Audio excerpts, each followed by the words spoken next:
Setelah dadakan menjadi atlet half marathon di tahun 2024, aku belajar satu hal yang dianggap sepele, namun ternyata berdampak banget nih dalam hidupku, yaitu memiliki tujuan.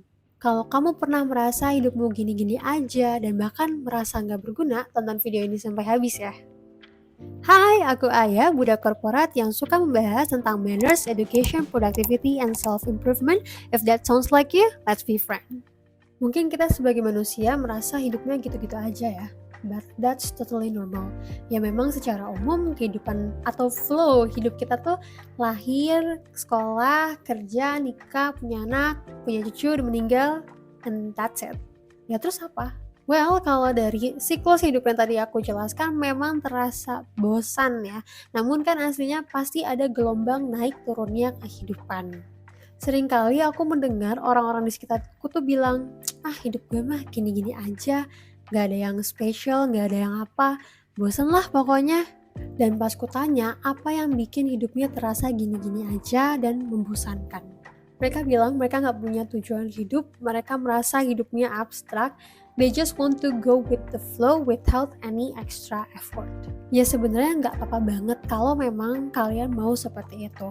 Tapi kalian harus sadar bahwa kalau kalian hanya go with the flow, nggak ada effort, nggak ada tujuan hidup, kalian akan mengalami lebih banyak challenge gitu ya. Kayak misalnya merasa nggak berguna, bosen, lebih procrastinating, dan lain sebagainya. Maka dari itu, ayo kita cari tujuan hidup atau goals di hidup kita. Aku mau kasih contoh real life experience-ku sendiri. Jadi tahun lalu tuh tiba-tiba aku daftar untuk ikut half marathon di bulan Juli. Nah, pendaftarannya tuh mulai dari Desember. Mungkin timeline udah pernah aku mention di video ini. Nanti kalian bisa lihat aja pengalaman aku lari. Nah, tapi untuk event ini tuh daftarnya dari Desember. Nah, pas daftar tuh aku kayak so excited, gue pengen lari new achievement lah istilahnya kayak gitu. Namun aku langsung mikir dong kayak gimana ya cara supaya gue sanggup lari 21 km. Nah dari situlah aku langsung muter otak, aku harus bikin workout planning nanti Januari gimana sampai hari H lari tuh aku harus tetap aktif dan bisa lari 21 km. Nah, kenapa sih aku kepikiran untuk bikin workout planning bahkan dari 7 bulan sebelumnya? Karena aku nggak mau risking my life. Aku pengen lari dengan aman, nyaman, nggak sakit. Karena mau pasti lari sendirian, gak ada teman kebetulan. Nah, aku pengen tetap hidup lah istilahnya surviving from that 21st kilometers. Dan aku punya sebuah goals. Aku pengen banget, ini kan lari pertamaku half marathon, aku pengen finish di 2 jam 50 menit. Itu goals yang udah aku set dari awal. Nah, selama dari proses Januari sampai Juli hari lari, hidupku tuh terasa teratur banget. Dari contohku yang tadi, kita breakdown dulu ya. Nah, tujuan yang aku set adalah bisa lari 21 km dalam waktu 2 jam 50 menit. Nah, apa sih yang harus aku lakukan supaya mencapai tujuan tersebut? Pastinya aku setting workout plan dong. Hari Senin ngapain, Rabu ngapain, Kamis ngapain, Jumat ngapain, sampai hari Minggu. Itu bener-bener dibikin rutin sampai hari H. Itu satu. Kemudian aku juga selain olahraga, pastinya butuh asupan.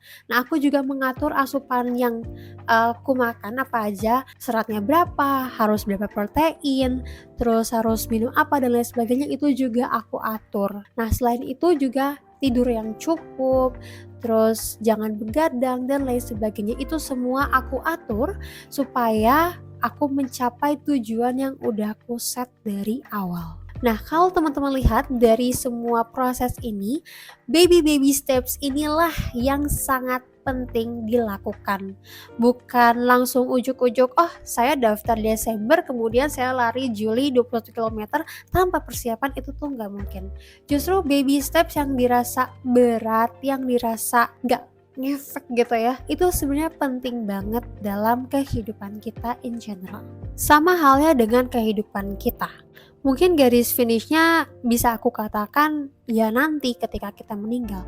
Tapi untuk penantian ke garis finish tersebut atau goals kita, gak mungkin dong kita nggak ngapa-ngapain aja di hidup ini. Tapi di sini aku nggak bilang, nggak mewajibkan bahwa semua orang di dunia ini tuh harus menjadi orang yang hebat, enggak. Karena aku pernah baca juga di buku bahwa kalau kamu nggak bisa jadi orang terkaya, terhebat di dunia ini, at least we give impact to our surroundings. Contoh sederhananya, ketika kamu meninggal nanti, kamu mau dikenal sebagai orang yang baik, suka menolong, atau kamu mau dikenal sebagai orang yang pelit dan sombong. Dari pengalamanku yang tadi, aku tuh belajar banyak banget dan benar-benar tersadar bahwa tujuan hidup tuh ternyata sepenting itu, dan ternyata hidup ini tuh ya punya kita, cerita kita lah peran utamanya. We can make everything by our own self loh. Kita bisa ngatur hidup kita tuh mau seperti apa. Dan pastinya kita sebagai peran utama mau dong punya happy endings. Maka dari itu kita butuh tujuan hidup untuk memberikan kita arahan dalam menjalani kehidupan kita. Kalau misalnya kamu sekarang gak punya tujuan hidup, gak masalah, gak terlambat kok. Kita masih bisa mikir apa sih tujuan hidup kita for the rest of our life. Kita bisa mulai mencari value apa yang kita miliki, yang kira-kira bisa kita share nih, yang bisa berdampak ke orang lain. Di sini kamu nggak perlu insecure kalau kamu belum punya achievement yang luar biasa yang bisa di-share, tidak masalah. Aku mau di sini kamu ngelis hal apa aja atau value apa aja yang kamu miliki yang bisa memberikan dampak ke orang di sekitar kamu. Sekecil apapun gak masalah, karena we learn from the smallest thing. Aku kasih contoh lagi, misalnya tujuan hidupku yaitu mendirikan sekolah gratis di daerah Indonesia Timur. Nah, untuk mencapai tujuanku yang tadi yang seems so unreachable, seems so unreal, apa sih hal yang harus aku lakukan? Nah, aku breakdown dulu tuh step by step. Yang pertama pasti sebagai anak kecil ya harus sekolah dulu lah ya yang benar, menimba ilmu sebanyak-banyaknya. Terus bikin habit banyak baca supaya meningkatkan literasi di Indonesia. Kemudian pastinya aku harus cari uang dulu dengan bekerja, cari donatur dan lain sebagainya. Itu gambaran small steps yang bisa aku lakukan ya untuk mencapai tujuan tersebut. Dari small steps yang udah aku list ini, yang mungkin gak semuanya ke list, kita kan jadi punya hal yang harus dilakukan di hidup. Bikin hidup kita tuh jadi gak gini-gini aja. Kita punya tujuan yang kecil-kecil sebelum mencapai ke tujuan yang paling besar tadi. Nah, selama perjalananku ke tujuanku yang paling besar tadi, itu aku masih bisa upgrade diri dan adding value ke orang-orang di sekitarku. Tapi itu mah terlalu mustahil. Yaudah, aku kasih contoh yang lebih simpel lagi. Aku punya tujuan hidup meningkatkan literasi di Indonesia. Karena kalau dilihat dari rankingnya, Indonesia tuh termasuk ranking yang paling rendah. So, apa sih yang aku lakukan untuk mencapai tujuan tersebut? Aku baca buku. Setelah aku baca buku, aku review bukunya di media sosial. Dan kadang, biasanya kalau aku lagi baca buku, ini bukan niat pamer atau niat si paling baca buku, no. Tapi kadang pas aku lagi baca buku, aku suka foto, terus aku masukin ke media sosial. Tujuannya apa sih kayak gitu, buat pamer? Enggak. Tapi untuk meningkatkan awareness teman-teman aku di media sosial bahwa ada loh kegiatan lain selain scrolling media sosial, kalian tuh bisa baca buku dan lebih banyak manfaatnya. Dan dengan harapan setelah temen aku di media sosial lihat, oh ini bukunya menarik, oh si Aya lagi baca buku nih, mereka ikutan baca, mereka ada niatan untuk baca buku. Sesimpel itu kan sebenarnya. Tujuan hidup tuh gak harus mewah, gak harus megah, itu enggak. Kadang kita memang udah keburu tenggelam dalam pikiran yang abstrak dan malas untuk berpikir lagi untuk mencari tujuan hidup. I totally understand that feeling.